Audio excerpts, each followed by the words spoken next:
Mike, go ahead. Hey, Bo, good morning. Welcome back. There are a lot of new guys on both sides of the ball. Who's standing out to you right now? Yeah, there is a lot of new guys. I think as far as like the guys who have come in this last year, um, we've had a decent amount of grad transfers who have come in, who have kind of taken over like a senior position on the team now. Um, talking about Q Knight and we got Britton Brown, obviously, is feeling more comfortable. Those guys have been great to see kind of get real comfortable and feel like they're real Bruins now, you know. But then as far as like the new guys who have just come in, obviously my boy Zach Charbonnet is looking great. We played in high school together at Oaks Christian here in California, and he's looking bigger than ever. I mean, his biceps are like probably the size of my head. He's huge. He's doing well, and then got a lot of younger guys who have been working hard. But excited to see as spring ball gets going, who's going to keep working hard and standing out. Thank you. Other questions for Bo? Yeah, Sam, go ahead. Hey, Bo. So got the NFL draft coming up this weekend, and Osa is looking to get picked. What would you say, just from playing with him the last couple of years, makes him such an intriguing and potentially really good NFL prospect? I think just his athleticism for like the size he is. I mean, I don't know what he weighs exactly now, but he's probably north of 280. And he's like still got a six pack, you know what I mean? And the guy's a high school national champion wrestler. So, I mean, you talk about leverage, like as a D lineman, being able to get your foot in the ground and work off of guys and know how to push a guy and move his body weight efficiently. And then, just his motor, like he's able to put in rep after rep at practice. In the NFL, I think one thing that he'll bring is I think he's like a real, 3-down lineman, is that he's able to get in there and get penetration in the run. He's able to get vertical in, passing downs. And then he's able to read off of pullers and blow things up. But he was huge for us last year, and we're going to miss him a lot coming this next year. But I'm super excited for him in the NFL draft, and hopefully he goes really high. And then another question too. I think Q Knight last week said that you got a pick in practice, and that kind of sent the defense kind of going crazy. How is it kind of getting back so much later than a lot of other schools? Is that kind of feeding into an energy you guys have starting real practice now? Yeah. This is like the latest we've started in any of the spring balls I've been in here, which is just a new experience. People choose to do spring balls at different times of the year based off of different things. I think the cool thing, like you've mentioned, is we've been able to sort of watch other teams go through spring balls, their spring ball games and whatnot, and kind of see what they're doing. And the nice thing about having it this late is that you can kind of the transition from the end of spring ball to the beginning of fall camp is a lot shorter. So you're able to have a lot of the reps that you've put in, kind of maintain that sort of the mental side of the game and not lose the plays and not lose the reps, you know what I mean? So the transition time, I think, going from the end of spring ball to the beginning is sort of the best thing that I see coming out of starting this late. Rick? Hey, Bo. Your defense was marked very improved from 19 to 20. What do you guys have to do to continue the good that you have found and become even better? And talk to us about the challenges that replacing a guy like Osa. Yeah, I mean, I think the good thing about the defense is we're returning a lot of guys. Obviously Osa's gone. That's a huge guy.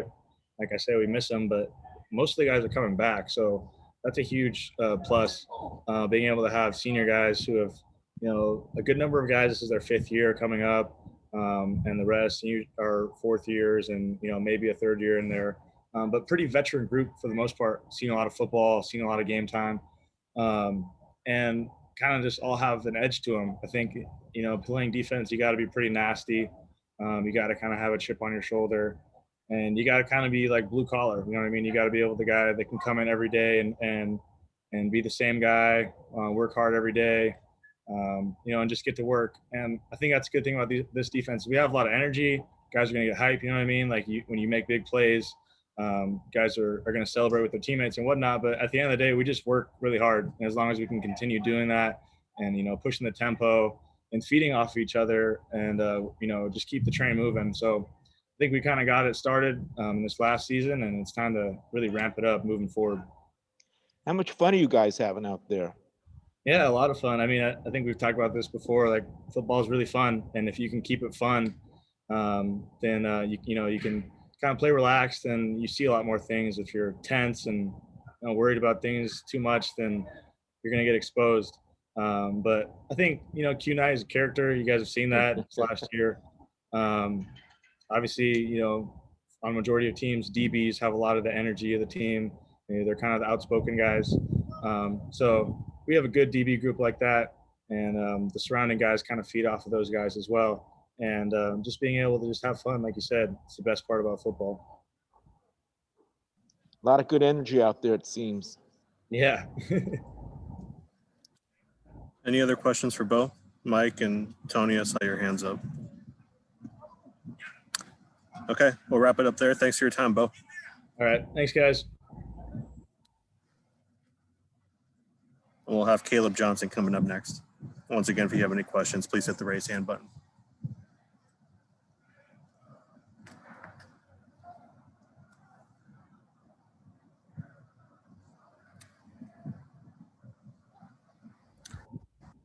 All right, we'll get started with Caleb. Rick, go ahead. Welcome back, Caleb. You are one of the reasons why the defense really had marked improvement in 2020. What do you guys have to do as a unit to continue the good that you found in 2020 and make it even better for the season of 2021? Well, I think although we didn't finish 4 games, I think we really built a good foundation. So I think we about to have a good year. All we had to do was keep working. Everyone's kind of getting used to the new plays, so everything's kind of coming together. Then we have the new guys coming in like Jordan from Notre Dame, Ale. So we building a stronger unit, and we just gotta pretty much just keep on the gas, just to start finishing. Mike.